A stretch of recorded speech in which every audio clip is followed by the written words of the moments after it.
Para pemirsa setia TVRI Sumut, TVRI Pemersatu Bangsa, salam sejahtera bagi kita semua dan juga umat Konghucu yang kami banggakan dimanapun Anda berada. Terimalah salam dari kami, Wei Tetong Tien, hanya kebajikan Tuhan berkenan. Oke, kita berjumpa lagi pada hari Selasa, tanggal 31 Oktober 2023, Nongli atau Kongli 2574 yang jatuh pada bulan Jiuye Sechijer. Mimbar Agama Konghucu bekerja sama dengan TVRI Pemersatu Bangsa dan Majelis Tinggi Agama Konghucu Indonesia Matakin Sumut dan Medan dengan topik 100 tahun Matakin dan Kitab Suci Lunyi. Marilah kita panjatkan doa memperingati 28 Oktober Hari Sumpah Pemuda.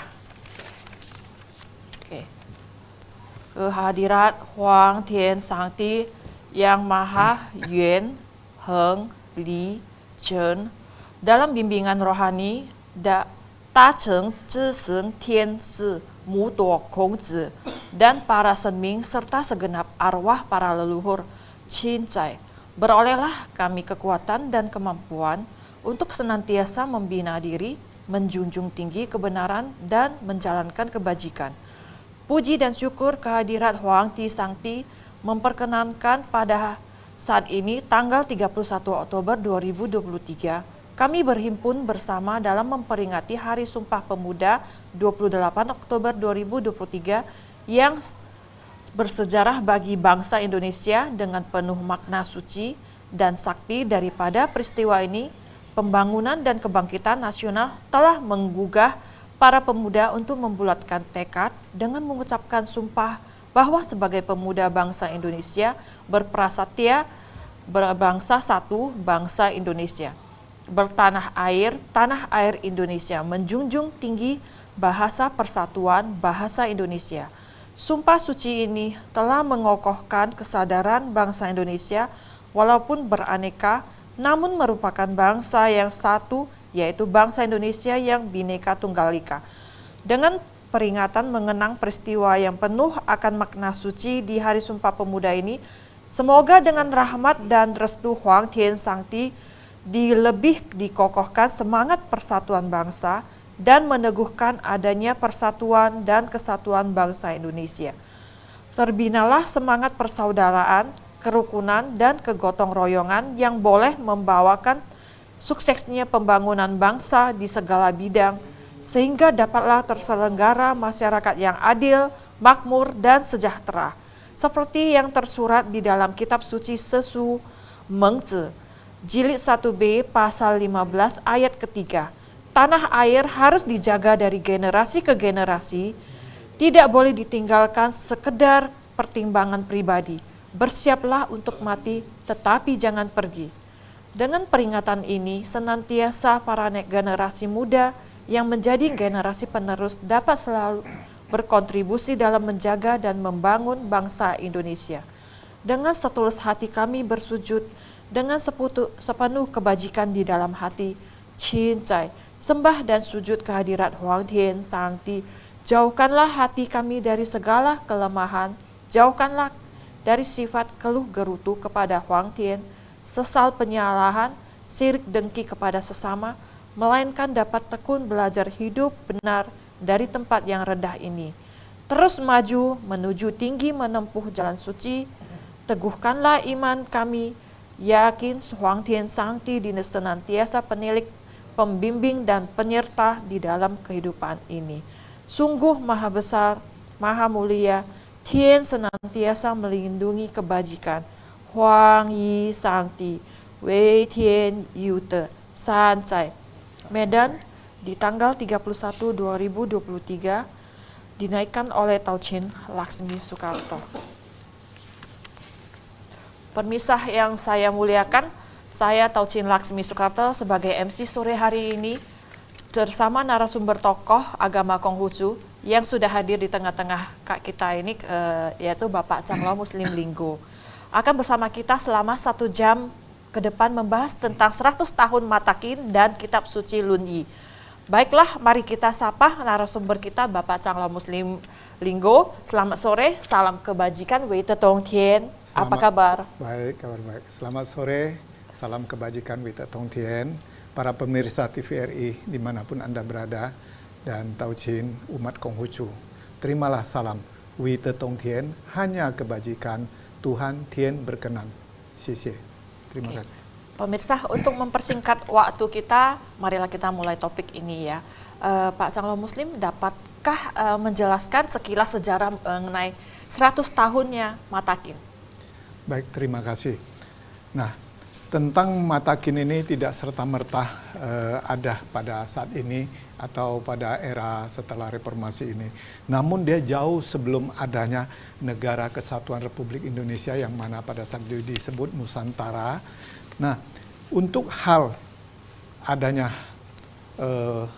umat Konghucu di Indonesia ini, pada mulanya itu ada sekelompok suku yang disebut Melayu Purba. Itu dari daratan Tiongkok Utara, dia terus berimigrasi sampai selatan, sampailah di Indochina.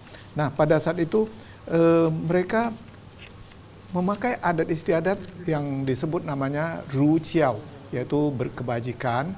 Nah, dan secara walaupun banyak yang animisme, tetapi di sini dia sudah tertanam cara pemikiran Ru Chiao yang terakhir kita kenal dengan Konghucu. Sebetulnya Konghucu adalah nama orang atau Kong Chiao, ya. Nah, terakhir juga disebut kita sebut agama Konghucu di Indonesia. Sebetulnya dia Ru Chiao, ya, Ru Chiao berkebajikan.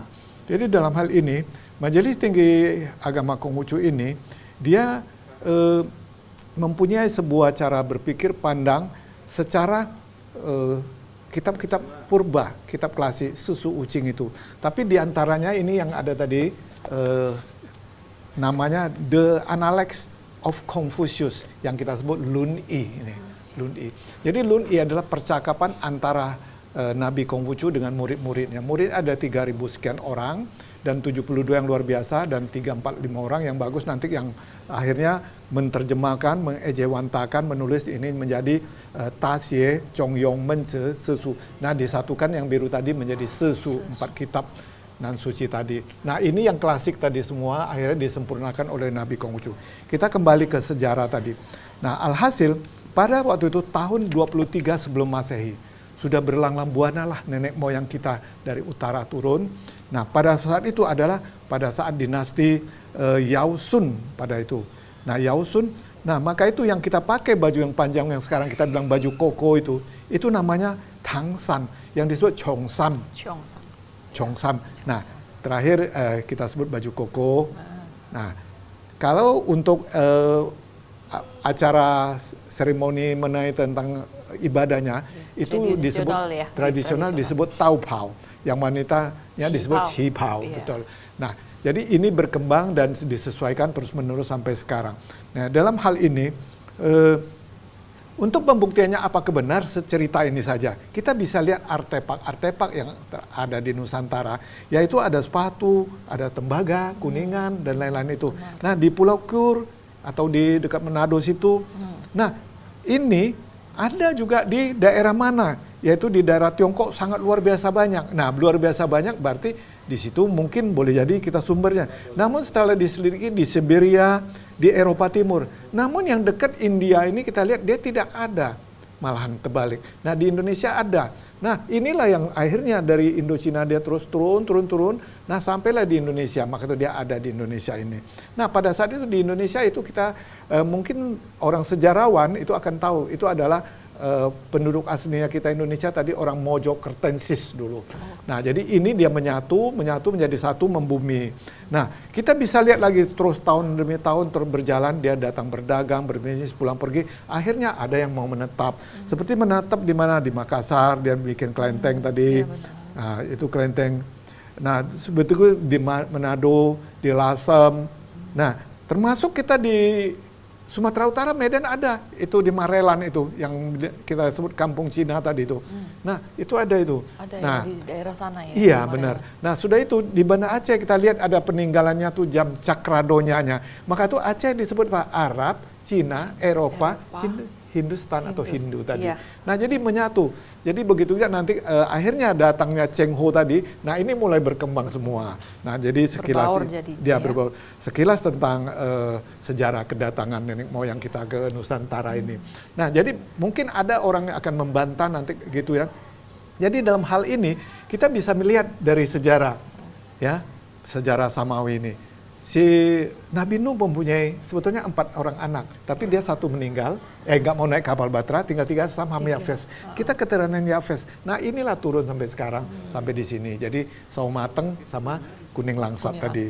Nah, jadi garis besar gitu. Jadi dengan adanya ini tadi, berkembanglah sampai sebuah zaman masa yaitu tahun 1336 tadi. Sedangkan Konghucu 551 sebelum Masehi. Jadi dia lebih tua daripada dinasti Han tadi.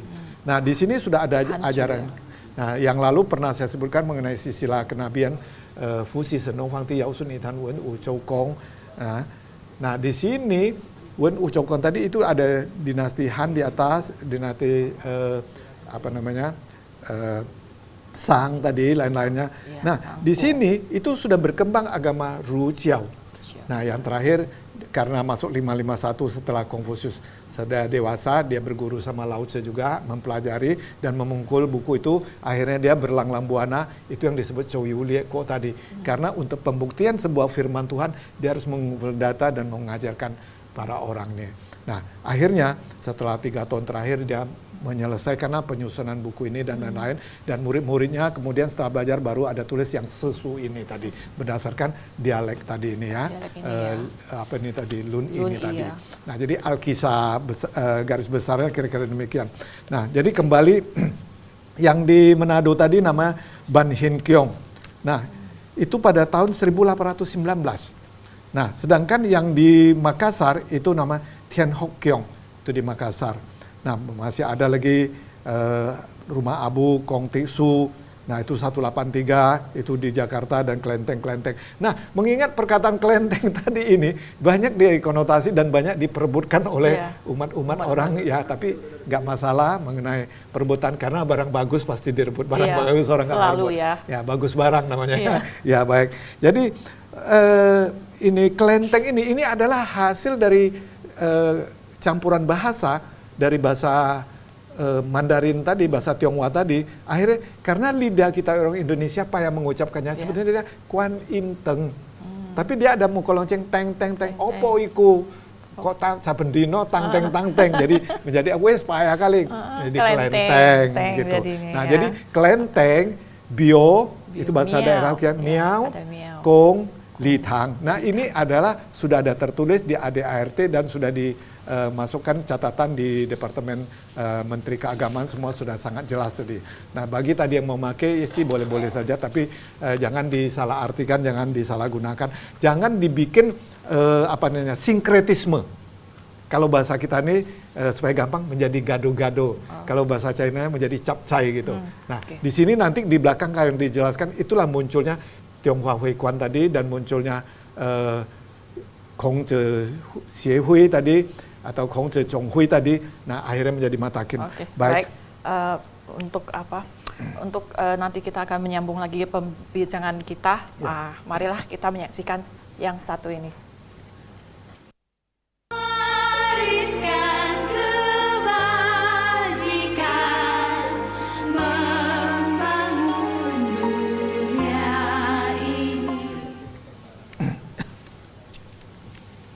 Oke, baik demikian. Baik pemirsa, kita lanjutkan lagi perbincangan kita.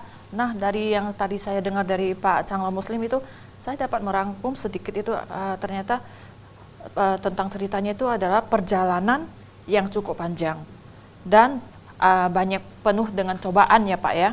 Iya, dan rintangan. Dan rintangan. Nah, oke. Baik, jadi setelah demikian tadi, pada tahun 1900, nah ini sudah kita dijajah oleh Belanda waktu itu ya. Nah, di sini tidak kalah penting kita terus bergening, terus berargumentasi dengan pemerintah Belanda, sehingga di sini terjadilah penyusunan sebuah buku oleh Lee Kim Hock, ya, yaitu buku Tasye, buku Tasye ini. terjadi penyusunan buku Tasie sama Chongyong ini. Jadi sekarang baru disempurnakan. Nah, itu dibikin pada 24 Desember 1899. Jadi resminya supaya gampang 1900 kita sebutkan tadi. Nah, ini sudah saling waktu itu ada koneksi ke Singapura, ke Malaysia dan mana-mana. Mereka akan mengatakan, nah ini kita harus bersatu. Bagaimana untuk merdeka terhadap Indonesia ini. Jangan lagi diadu domba, jangan lagi divide et imperani, kita dibodohin, kita diaduin. Kita adalah satu rumpun. Nah, itu namanya adalah Kang Yaowi datang. Jadi pada 1903 Kang Yaowi datang, itulah dia mereformasi. Nah, di sini mulai banyaklah berdiri perkumpulan-perkumpulan orang Tionghoa. Nah, yang Belanda tidak kalah penting waktu dia bikin ELS, pendidikan khusus untuk orang Belanda, HIS untuk campuran yang mana berpihak pada dia. Nah, tidak mau kalah penting dari kita tadi umat Konghucu ini atau Ruciao ini tadi, dia mendirikan HCS tadi. Nah, dalam hal ini setelah kita ketahui kepalanya yang mendirikan ini adalah Pan Ching He. Nah, sekretarisnya adalah waktu itu Chen Qingsan. Nah, jadi inilah waktu berjalan terus demi berjalan. Alhasil setelah demikian maka tuh dari umat Konghucu dia membuat sebuah namanya Kong Kau Hui. Itu bahasa Hokkien atau bahasa Teochew gitu. Ya, jadi namanya Kong Jiao Hui. Nah, ini nanti cikal bakal yang menjadi makin di Solo pada 1918. Maka tuh matakin tadi 100 tahun, 1923, sedangkan makin di Solo ada 105 tahun. Nah, jadi kita berbicara tentang cikal bakalnya tadi makin di Solo tadi. Nah, setelah berdiri 1918 tadi, nah Kong Jiao Hui tadi, nah dengan sendirinya di sini ada beberapa yang dituakan, ya seperti saya sekarang lah diberi namanya Changlao. Changlao tuh yang dituakan tadi. Ada Changlao Kue Hong Hi atau Kue Hong Si, Lim Chiang Kuat. Nah, kebetulan namanya sama sama saya. Bahasa Mandarin adalah Lin Chan Fa sama. Nah, masih ada tidak kalah pentingnya Tan Kiao Wei, macam-macam. Di sini menjadi Majelis Agama Konghucu. Jadi tidak ada tingginya. Nah, ini berjalan terus. Alhasil dengan hal ini terus berjalan, bergulir, muncullah 1908 tadi. Itu namanya Budi Utomo. Karena sebagai tadi Kang Yaowi tadi memberi informasi dan memberi memberi semangat. Nah, di sini akhirnya Konghucu, agama Konghucu tadi mendirikan 1918 tadi Kong Kau Hui tadi. Nah, seiring waktu tadi muncul lagi 10 tahun kemudian 1928. Inilah yang namanya tadi Sumpah Pemuda. Jadi memberi inspirasi. Nah, pada saat itu kita bersatu semua menghadapi Belanda tadi. Perangnya cukup panjang, nanti akan sejarah nanti akan kita bicarakan sampai puluhan ribu mati perang panjang di mana di sini. Begitu juga kita di Sumatera ini terjadi transmigrasi, maka itu kita banyak suku Jawa, suku Tionghoa di Sumatera ini. Itu sebabnya kenapa banyak orang Hokkien, kenapa di Riau banyak orang Teochew gitu, itu sebabnya. Jadi itu dimasukkan semua untuk membantu perkebunan. Nah, luar biasa. Jadi, nah setelah demikian maka itu berjalanlah waktu demi waktu tadi. Nah, di sini karena proses penulisan, pembukuan, pendidikan, banyaklah terjadinya pembangunan kelenteng-kelenteng atau rumah abu tadi di Jakarta, di Jogja, di Tuban, di Lasem. Nah, juga di Sumatera Utara kita lihat itu di di Bulu Cina. Itu sangat tua itu Bulu Cina itu satu. Nah, dan yang di Jalan Irian Barat, Kuan Kong itu karena sudah direnovasi, di Jalan Pekantan juga banyak. Kita bisa lihat itu peninggalan rumah Chong Api. Nanti mungkin ada promosinya memperkenalkan rumah Chong. Nah, inilah sejarah ini melanjutkan terus. Jadi jangan kita sampai terpengaruh hasukan, apalagi ini tahun politik memprovokator tadi. Jadi kita menjadi pecah belah. Nah, jadi karena sejarah juga kita tidak menyebutkan lebih detail dalam hal ini. Nah, yang tadi maka itu setelah 25 Desember tadi di Solo tadi diselenggarakan ada rapat-rapat karena diganggu oleh Belanda, penggantian nama diganggu oleh Jepang pada 1942 sampai 45 ini tadi. Jadi semua pada berantakan, sempat vakum di zaman Belanda tadi. Namun tidak masalah. Nah, akhirnya merdekalah kita bersama ini semua. Namun perjalanan sejarah sampai di tahun 1965 itu terjadi pergolakan politik. Nah, di sini agama Konghucu ini, Ruciao ini dia dilibatkan ke dalam. Sebetulnya dia nggak terlibat di dalam itu, tapi dia terlibatkan. Muncullah di zaman Orde Baru tadi, keluarlah sebuah Impres nomor 14 Desember 67. Ini yang kita kenal dengan Impres 1467 tadi. Yang oleh pemerintahan Orde Baru tadi. Sebetulnya ini juga ada pihak orang Chinese juga yang terlibat di dalam. Nah, inilah sebuah sejarah yang sangat kelam, yang sangat bodoh dan membodohi dan menghantui dan melanggar HAM, hak asasi manusia. Namun setelah masuk ke reformasi oleh Presiden Gus Dur, Abdurrahman Wahid yang kita kenal ini tadi, nah dia munculkan Kepres nomor 6 tahun 2000, dicabutlah ini. Nah terjadilah ada perubahan, maka itu Imlek ada. Pada saat itu masih fluktuatif semuanya. Nah jadi maka itu saya bilang perjalanan yang pahit getir cukup panjang tadi, fluktuatif. Namun karena zaman berjalan, sebuah firman Tuhan berjalan, sebuah kebenaran, hakikat hakiki, itu tidak bisa melanggar kehendak Tuhan tadi. Itu kita anggap sebagai cobaan. Maka tadi disebut cobaan. Nah cobaan. Nah namun setelah tahun 2001 tadi, setelah fluktuatif tadi, memang ada muncul beberapa tokoh masyarakat, diantaranya Bingki Irawan. Banyak sekarang di permasalahan diperibut. Bingki Irawan ini mewakili siapa? Mewakili Matakin. Jadi jangan dipeributkan masalah intern. Persoalan belum selesai lagi, masih panjang akan kita lalui mengisi kemerdekaan ini. Nah pada saat itu saya sudah ada, tetapi belum ada Makin dan Matakin di Sumatera Utara. Dan itu belum dikukuhkan kembali. Saya ada di Parisada Hindu Dharma. Nah, di situ namanya FKPA. Disitulah maka itu kenapa saya ada bersalaman sama Gus Dur. Disitulah jasa besar dari Parisada Sumatera Utara ini, dia membantu supaya meyakinkan Gus Dur dan meyakinkan munculnya Kepres tadi 6 tahun 2000 tadi. Nah inilah tercabut. Nah jadi persoalan kita anggap selesai sudah. Jangan lagi sebagai umat Konghucu memperebutkan. Ya, karena ini barang bagus ya. Barang bagus-bagus barang mau diperebutkan. Jadi pada saat itu tidak ada A dan B, hanya ada satu A saja. Hanya ada Matakin saja. Nah jadi oke. Jadi baik, berjalan lagi lah. Jadi sebelum berjalan tadi, langsung orang Tionghoa ini dia tahu budi, dia bilang, wah Pak Gus Dur ini adalah bapak bangsa suku Tionghoa. Nah tetapi berjalannya Gus Dur setelah berganti oleh Ibu Megawati Soekarno Putri tadi, dia munculkan satu Kepres lagi, 19 tahun 2002. Nah jadi hari libur nasional. Nah di sinilah cikal bakalnya. Jadi sangat berhubungan sama Matakin yang tadi bilang cobaan pahit getirnya cukup panjang.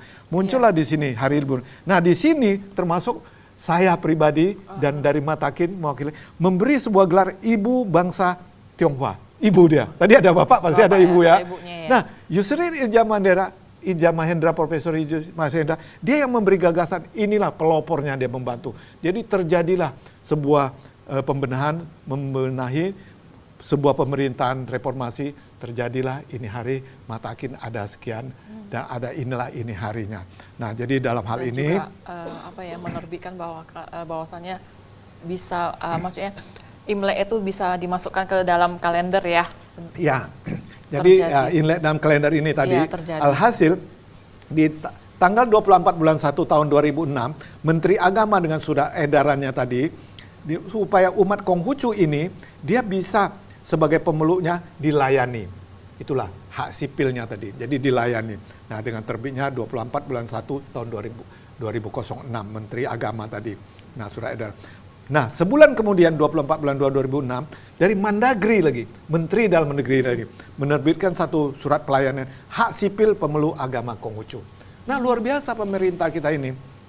Nah namun yang sangat disayangkan sekali, disayang beribu kali sayang. Sumatera Utara kita, dia belum tahu ini sudah merdeka, sudah diberi ke pemerintah. Masih bercokol. Kalau di Jawa, di Kalimantan, di Babel, tadi bukan Sumatera, di Babel. Ya, sama di Manado, ini sudah luar biasa sudah menanjak. Saya mengikuti 100 tahun agama Konghucu di Depok itu. Nah, jadi saya sangat luar biasa. Dan ada saya tebarkan videonya semua.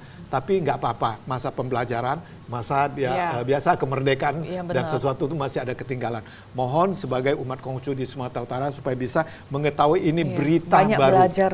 Nah ini baru singwen berita baru ya. Jadi news, news. Jadi jangan terbelenggu. Jadi pemerintah sudah melayani. Tidak kalah penting lagi ada PP 55 tahun 2007, pemerintah menerbitkan satu lagi dari pendidikan agama Konghucu. Jadi pendidikan agama Konghucu sudah dibenarkan, tulis Mandarin sudah dibolehkan, siapapun boleh belajar. Itu yang pada 3.000 tahun yang lalu Nabi Konghucu pernah Yu Chiao Ule, ada ajaran tiada membedakan suku bangsa dan agama, universal tadi. Nah, jadi luar biasa pemerintah ini menyambut gawe, dan kembali kita, apakah kita bisa menyambut gawe ini, dia membuat gawe ini. Nah, dalam hal ini sebagai murid-murid itu berhak mendapatkan pelayanan sesuai keyakinannya agama masing-masing. Nah, jadi kebetulan kita yang Konghucu ini tadi kan sudah sedikit termarginalkan, nggak apa-apa, kita anggap cobaan, itu testing bagi kita. Nah, jadi dalam hal ini sehingga dengan kerja keras juga yang dari belakang layar, Profesor Yusrid Ija Mahendra ini sebagai Evisori. Nah, kenapa saya sebut Evisori? Di samping Evisori tanpa pamrih, terima kasih sama Pak Profesor Ija Mahendra, terima kasih pada Bapak Gus Dur sama Ibu Megawati Soekarno Putri dan dinas-dinas terkait, Dinas Pendidikan Agama. Tidak kalah penting juga terima kasih pada TVRI Indonesia, Republik Indonesia. Seutuhnya TVRI Medan baru ini hari kita bisa mengudara dan menjelaskan ini. Nah, jadi lebih kurang garis besarnya demikian.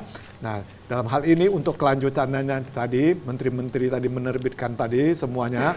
Nah, keputusan yang tadi Menteri Agama tadi mengeluarkan yaitu nomor 13 tahun 2001 tadi.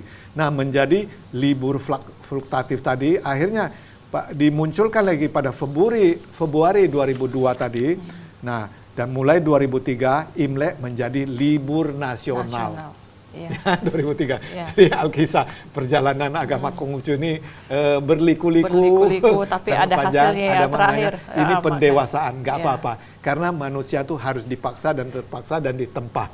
Nah, itu filosofi yang saya coba bikin. Apakah bisa diterapkan, dan ada cobaan baru ada kemajuan. Seperti ke sekolah ada ujian baru bisa naik kelas. Iya, tapi kalau nggak bisa naik kelas. Jadi semoga umat Konghucu dan para hadirin semua yang mana simpatisan, yang mau turut bisa belajar bahasa Mandarin, saya sudah coba menyediakan waktu dan tempatnya. Nah, dalam hal ini, sehingga ini hari untuk melanjutkannya apa? Kita harus mulai dari dialogi buku Lun ini tadi. Ya, dialogis Lun ini yang namanya disebut tadi buku The Analect of Confucius. Yeah. Jadi kenapa? Karena kita memulai sesuatu itu kalau dengan analek seperti kita sekarang berselling, berdialog. Jadi pendidikan sudah diberikan di rumah sekolah. Ini hari mulai pencerahan. Nah, inilah ini hari kita mulai berdialek. Berdialek apa sih agama Konghucu? Konghucu adalah nama orang, agamanya disebut Ruciao. Akhirnya dia menyusun tadi kalender tadi yang disebutkan ke dinasti Xia tadi. Nah, itulah yang disebut Imlek tadi. Terakhir dimulai di sempurna Konghucu.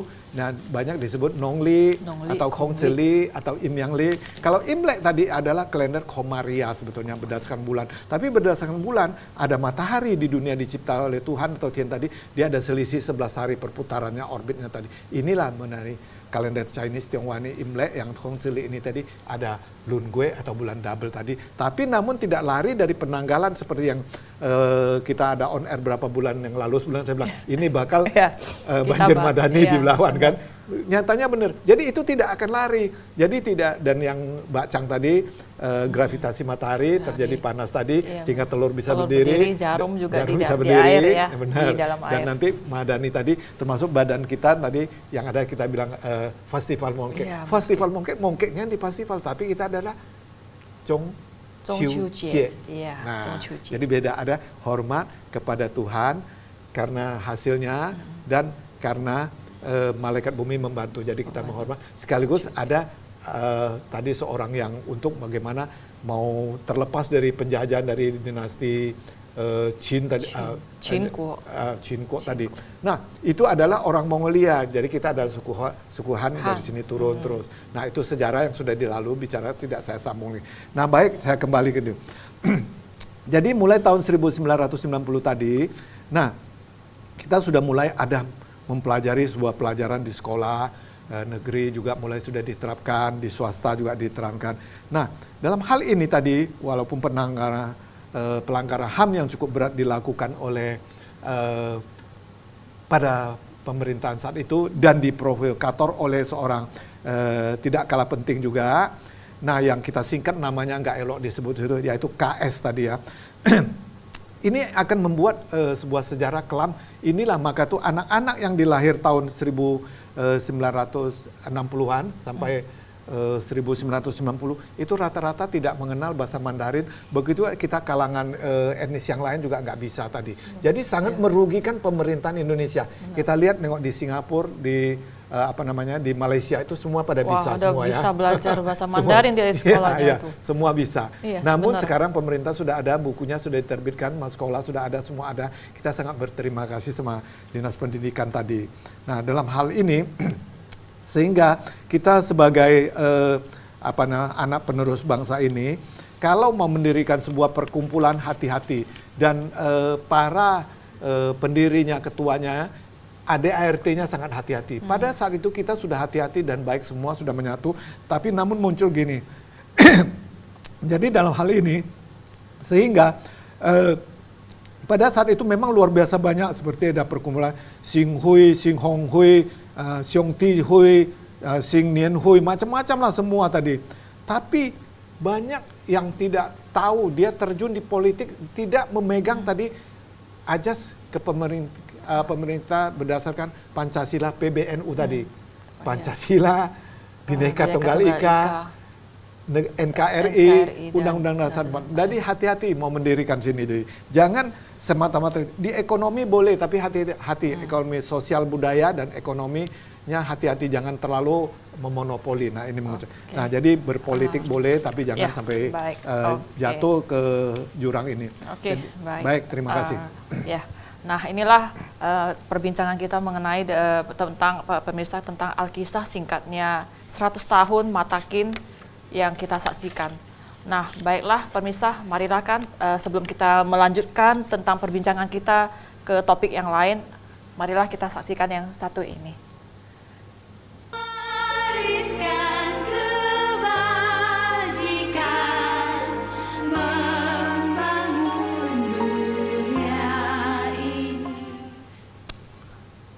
Oke, baiklah pemirsa, kita akan sebelum kita melanjutkan tentang perbincangan kita. Nah, bagi para pemirsa TVRI yang di mana Anda yang berada, jika ingin berinteraksi bisa untuk menghubungi ke nomor telepon 0811 61 00 386. Nah, kepada Pak Cangla Muslim mungkin bisa memberikan penjelasan sekarang kita mengenai ajaran kitab suci Konghucu atau Sabda Nabi Firman Tuhan, yaitu kitab suci Lun Yi, The Analect of Confucius. Nah. Baik, terima kasih. Jadi sangat berbaik ya, beruntung kita sebagai generasi penerus dan beragama Konghucu. Tadi sudah dijelaskan panjang lebar.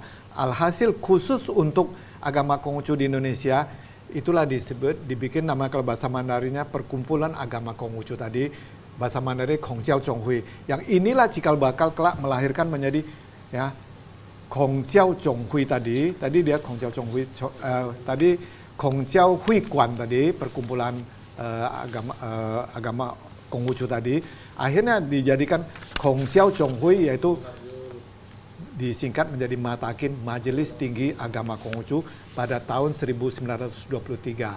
Nah, jadi lengkaplah sebuah sejarah singkat tadi Alkisah tentang Matakin dan kedatangan dia ke Indonesia tadi secara kilat. Nah, ini hari kita sebagai penerus, siapapun bisa belajar seperti tadi Yu Chiao Ulei tadi, ada ajaran tidak membedakan suku bangsa dan agama. Nah, jadi Matakin ini hari sudah ada menerbitkan buku begini banyak, dibantu oleh pemerintahan dan Dinas Pendidikan. Dan ini semua atas biaya daripada pemerintahan, dari Dinas Pendidikan ini semua. Baik, kita masuk mulai di Lun Yi, The Dialect of Confucius tadi. Nah, atau Lun Yi tadi, percakapan Nabi Konghucu dengan murid-muridnya tadi. Di antaranya, dia menyebutkan yaitu di bab 1, nah itu dia ada 16 pasal. Kita coba dapat berapa pasal kita belajar. Mungkin satu buku ini kita akan tahunan nanti muncul. awalnya yaitu Nabi Konghucu berkata, ini bahasa Mandarin sekaligus kita belajar ya. Xie er se xi zhe, bu yi ye fu, yu peng zhe yan fang lai, bu yi ye fu, zhen bu zhe er bu yi jin zhe fu. Nah, bagi yang bisa Mandarin kalau tidak mendalam, ini bahasa syair nih ya, bahasa saja, jadi sangat dalam. Nah, jadi Nabi Konghucu bersabda. Jadi banyak orang berkata kalau Nabi harus bersabda. Belajar dan selalu diulangi atau dipraktekkan. Bukankah sangat menyenangkan? Kan begitu kan? Nah, seperti kita sekarang kan menyenangkan sekali. Dari bahasa Mandarin yang tadi diucapkan dari Pak Cangkau ya. Ya, ada kawan yang sepaham. Nah, seperti kita cocok sepaham. Nah, datang dari tempat jauh. Yu peng zhe yan fang lai, dari jauh. Ada tamu kawan ya dari jauh. Bukankah membahagiakan? Ya, kita bahagia sambut membahagiakan. Orang tidak tahu memahami diri kita, jangan dipermasalahkan. Aku tidak menyesal. Kalau dia nggak paham, dia begini, tidak menyesal, tidak ada permasalahan. Selesai masalah, ya, oke? Tidak menyesal. Bukankah itu sikap seorang cince, yaitu cince itu susilawan, muliawan. Kalau bahasa Arabnya insan kamil. Insan kamil. Nah, jadi baik. Itu tadi mengenai bab 1 yang pertama, pasal 1-nya, ayat 1-nya. Yang keduanya, dia ada seorang murid nama Yu Zhe. Yu Zhe dia berkata, ya, Zi Wei Zhen Ye Xiao Di Er Hao Fan Sang Zhe Xian Yi Bu Hao Fan Sang Er Hao Zuo Luan Zhe Wei Zhe Yu Ye Jin Zhe Wei Ben Ben Li Er Dao Shen Xiao Di Ye Zhe Qi Wei Zhen Zhe Ben Ye. Wah, memang saya sendiri kalau tidak dibantu terjemah juga nggak ngerti, apalagi anak-anak sekarang tidak ada berbicara tentang. Jadi Yu Zhe murid ini dia bertanya kepada Konghucu tadi.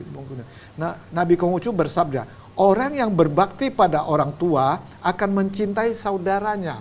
Jadi untuk berbakti pada orang tuanya, dia abang beradik saudara harus disayangi. Begitu kita pada masyarakat, kita mau mengatakan bercinta pada nusa dan bangsa, tapi kita bercokol-cokolan ribut terus.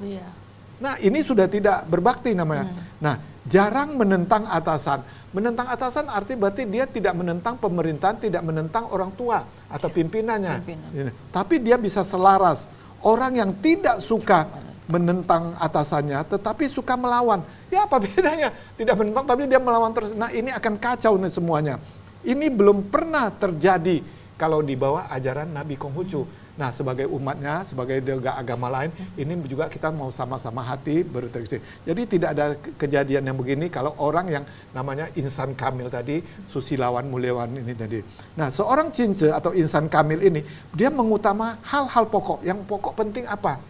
Terhadap dirinya, terhadap orang tua, terhadap masyarakat, ya, terhadap pemerintahan, terhadap negara. Ini diperhatikan jadi pokok. Setelah pokok moral ditegakkan, jadi harus ditegakkan pokok moralnya ini, maka perilaku moral berkaitannya akan tumbuh seperti bunga tadi. Berbunga, berbuah dan berbuah. Dia akan kembali ke akarnya tadi, akar pokok jadi. Itulah yang disebut akar pokok permasalahan, akar pokok bahasa Mandarin kempen atau kimpun tadi.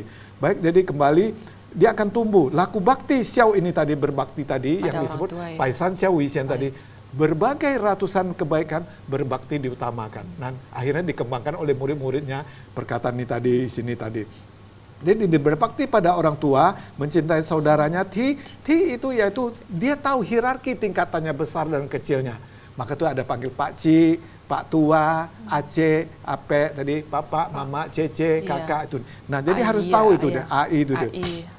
Itulah pokok dari seseorang manusia. Baik, untuk selanjutnya bab 1 ayat 3-nya tadi, Zi yi li ling se xian yi zhen. Nah, jadi Nabi Konghucu bersabda, orang yang suka mengucapkan kata-kata yang disenangi orang, nah ini hati-hati dia bilang, kata ling se tadi, kata-kata de xian yi zhen ini dia tidak ada welas kasih atau tidak ada cinta. Jadi dia gombal, manis mulut, manis mulut, hati-hati dong. Bermanis mulut dan suka mencari simpati orang tadi. Mengangkat. Hati-hati dia bilang. Jadi hati-hati sama orang ini. Nah, dapat simpati daripada orang ini jarang berperi cinta kasih. Nah, jadi hati-hati. Mesti Nah, hati-hati bayangkan dengan 3.000 tahun yang lalu di kitab-kitab suci yang lama klasik tadi sudah ada, dibikin dialek oleh Konghucu, akhirnya dikembangkan oleh menjadi sesumpat kitab suci ini. Nah, jadi di sini maka itu dia tadi menyebutkan ada ajaran tidak membedakan suku bangsa dan agama universal tadi, Yuchao Ulei tadi kita mau hati. Nah, jadi ada Chen Zi. Chen Zi inilah yang tadi menulis buku ini, Taxie ini. Dia mengatakan, Wu Zi San Xing Shen, ya, Wei Zhen Mo Er Bu Zhong Hu, Yi Pen Yu Er Bu Zhong Hu, Chuan Er Xi Fu. Nah, maksudnya apa di sini? Sebagai seseorang nih, kita harus 3 introspeksi. Ya, untuk sesuatu, apakah kita ada setia dan satria? Enggak. Satu, Zhongfu tadi. Yi Pen Yu Yu Xin Fu Ma. Terhadap teman-teman ada enggak kepercayaan? Dapat dipercaya dan berkeyakinan. Dan setelah diberikan seperti kita, Chuan Hu ini, apakah kita ada meneruskan belajar dan mengajarkan pada orang lain? Nah, inilah akhirnya dia belajar, dia akhirnya menulis buku Taxie. Padahal dasarnya hanya kata ini aja tadi. Kata ini aja. Nah, jadi Nabi Konghucu dia berkata kepada muridnya, tiap hari aku harus berkali-kali introspeksi. Nah, Nabi aja berintrospeksi diri semua. Apakah saudara bersungguh-sungguh membantu orang lain, bergaul dengan kawan-kawan, apakah tulus dan dapat dipercaya? Nah, ajaran guru apakah sudah dipraktekkan dan di kehidupan sehari-hari? Nah, dengan kata begitu singkat, akhirnya begini tebel dia bikin. Nah, inilah dijabarkan. Jadi ada tersurat dan tersiratnya. Nah, jadi di sini pelajaran, maka itu di sini saya lihat lebih penting buku ini saya akan coba memperkenalkan para umat Konghucu, para Taoqin atau umat yang lain yang pingin mengetahui tentang, karena dia tadi prinsipnya universal Yuchao Ulei tadi. Nah, baik, masuk ke bab 1 yang kelimanya lagi. Ayat kelima. Dao qian chen zi guo, jing si er xin, jin yong er ai zhen, se ming yi se. Nah, kan sangat pendek aja kata-katanya, gampang. Tapi ini apa di sini? Nabi Konghucu bersabda, untuk mengatur negara, nah ini hari sudah cocok. Mengatur negara, apalagi dalam hal ini masa tahun politik ini. Untuk mengatur negara dan negeri itu memiliki 1000 kereta perang. Harus serius untuk cermati. Nah, jadi tidak kalah penting pada zaman itu waktu itu kereta. Sekarang kita berarti mobil-mobil perang atau alat-alat canggih semua ya. Tapi ini harus tahu bagaimana serius cermat tadi. Tapi harus memegang janji. Nah, memegang janji ini di sini hemat dalam anggaran belanja. Jadi jangan terlalu besar. Contohnya kita terus belambakannya Amerika tadi. Dia menjual senjata, menghantam, dia sekarang hancur sendiri. Hancur sendiri ya, perekonomian, dan lain-lain. Jadi di sini bayangkan 3000 tahun yang lalu Nabi Konghucu sudah mengingatkan ini. Nah, dan akhir nanti murid atau teman seperjuangannya itu namanya Sun Tzu Bin Huat. Jadi kita mau berperang ini atau berbuat sesuatu atau berjalan sesuatu, kita harus mencari perhitungan. Mobil kita, kereta kita cukup kuat nggak? Personil kita, tenaga kita, sandang menampakan cukup nggak perbekalan? Kalau enggak, kita pasti kalah. Ini harus kuat jadi. Nah, jadi untuk mengasihi bawahannya. Jadi dalam hal ini bawahan ini karena dia berjuang untuk negara, nusa dan bangsa, untuk rakyat dan untuk keluarga, jadi harus punya mengasihi. Nah, itu Jin Chen Yu Yi itu ada lagi, nanti itu panjang pelajaran. Nah, dalam hal ini, jadi kita mendaya gunakan tenaga karya daripada hendak disesuaikan dengan musim. Nah, musim waktu juga. Kalau musim dingin, musim hujan terus, kita mau bercocok tanam, wah ini habis pupuknya dan lain. Jadi dia nanti musim seminya itu antara hujan sama tidak ada, itu masuk musim tanam dan lain-lainnya bagaimana. Nah, musim nanti dia masuk ke musim nanti panas ini, dia sudah mulai tumbuh besar, matang. Nah, nanti di musim rontok, musim gugur, itulah musim panen. Maka itu ada 4 musim. Kita di sini juga ada 4 musim, yang 2 itu pancarobanya. Nah, di sinilah di pancarobanya ini nanti kita ada musim panennya tadi. Jadi musim seminya tuh harus mulai tanam. Jadi jangan sampai mengganggu kesibukan pertanian. Tapi kalau enggak, akhirnya pertanian, aduh gagal lah begini-gini. Pemerintah juga menyediakan bibit, pupuk juga habis. Tidak berhasil. Akhirnya import inilah yang sekarang diribut-ributkan. Baik, masuk ke pasal 1, bab 1 pasal 6-nya tadi. Di zi, ju zi xiao, ju zi ti, jin er xin, fan ai zhong, er qin ren, xin yu yi li, yi xie wen. Nah, ini apa sabda Nabi Konghucu? Nah inilah tadi kembali dikembangkan tadi, akhirnya nanti menjadi Chongyong, nanti masuk ke Mencius, ini nanti dia merangkul banyak hal. Jadi Nabi Konghucu berkata, sebagai seorang murid, termasuk kita nih sekarang adalah seorang murid, di rumah hendaklah berlaku bakti. Jadi kalau nggak bisa berbakti di rumah, belum berbakti ke masyarakat, nusa dan bangsa, ini yang kita lihat sekarang, kebablasan kan? Nah, jadi kita hati-hati. Jadi dalam hal ini berbakti dulu kepada keluarga kita semua. Di luar hendaklah patuh pada guru. Jadi kita sekolah sama guru kita harus patuh. Dan pada senior-senior, termasuk tadi bos kita, pimpinan kita, lurah, camat, wali kota, gubernur, presiden kita tadi, senior-senior. Hati-hati berbicara dan perilaku. Nah, dan di sini kan satu mencaci maki kan, itu nggak elok, nggak boleh. Jadi berperilaku. Ucapan selalu jujur dan dapat dipercaya, memiliki rasa kasih kepercaya kepada masyarakat dan berhubungan erat dengan orang tua dan bermoral dan penuh dengan cinta kasih. Bila semua ini telah dilakukan, maka masih mempunyai tenaga lebih ini tadi, berlebih baru kita gunakan untuk mempelajari kitab-kitab suci ini tadi. Kira-kira demikian mungkin babnya waktu dan sebagainya. Terima kasih. Iya. Oke, baik, terima kasih kepada Pak Changlao Muslim. Sangat menarik sekali ya tentang kitab pembahasan mengenai Lun Yi ini ya. Kitab suci Lun Yi, The Analect of Confucius. Nah, dari pemirsa, mungkin ke Pak Changlao mungkin ada tambahannya lagi untuk mau dijelaskan biar agak permisah. Oke, kesimpulannya. Baik, terima kasih. Jadi tambahannya tadi kembali ke Sansen tadi, Cense tadi, terhadap orang harus setia, satria tadi, adil, kebenaran, tidak berpihak, tidak bilang oh mentang saya baik. Jadi banyak orang mengatakan cengli, itu masih salah bahasa. Ceng itu antara lu baik sama tapi kita harus masuk di tauli. Tau adalah jalan, tau adalah peraturan kebenaran, tau adalah kebajikan. Maka orang bilang tauli, taute. Kalau cengli, saya baik sama kamu, baik sama saya bisa bantu kamu. Tapi coba kalau dia merampok, mencuri, membunuh orang, bisa nggak kau pakai cengli membela dia? Tidak bisa. Harus masuk ke tauli. Jadi jalan peraturan kebenaran ini tadi ini. Nah, kepercayaan begitu juga tadi. Kalau sudah pinjam orang atau dibantu orang, itu segera dikembali. Janji itu harus tepat. Janji itu adalah hutang. Jadi jangan suka-suka hati. Iya, berjanji ya, tapi tidak bisa kita terrealisasi atau implementasi atau melaksanakan menunaikan tadi pinjaman atau berbalas budi tadi. Ini sangat penting. Kita kebablasan di sini. Itulah ada 8 kebajikan. Xiao ti chong xing li lian ce. Jadi kita mulai dari ce tahu malu tadi. Nah, baru suci hati, baru bisa masuk sampai xiao tadi berbakti pada nusa dan bangsa. Itu yang lalu sudah pernah kita sebutkan tadi. Nah, jadi Sing tadi juga berkeyakinan terhadap agama kita masing-masing. Akhirnya berkeyakinan untuk tentang hidup sehari-hari. Kenapa? Tahu itu ada di mana sebenarnya? Tahu ada di kehidupan sehari-hari dan harus diimplementasikan. Baru tadi setelah diberikan ajaran, kita harus meneruskan dan mengajarin orang lain. Nah, jadi agama Konghucu ini adalah agama Ruciao, agama beri cinta kasih, saling mengisi dan mengajarkan budi pekerti kebajikan.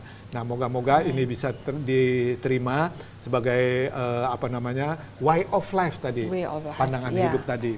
Nah, mengenai kepercayaan kembali ke kita masing-masing. Karena waktu juga saya lebih kurang demikian, saya kembalikan ke MC. Terima kasih. Nah, pemirsa, tidak terasa. Setelah saya 1 jam kebersamaan kita telah berlalu ya. Masih banyak sebenarnya yang ingin kita bincangkan di dalam acara ini, tapi waktu telah mau memisahkan kita. Namun jangan khawatir jika ada pertanyaan kepada para pemirsa di mana Anda berada, bisa Anda datang ke ke tempat kita ini, sekretariat kita berada di Jalan Gunung Krakatau nomor 107 Medan dengan nomor telepon HP 0812 6065 4066 dan 0811 63 520011. Nah, terima kasih kepada para pemirsa TVRI Sumut, TVRI Pemersatu Bangsa.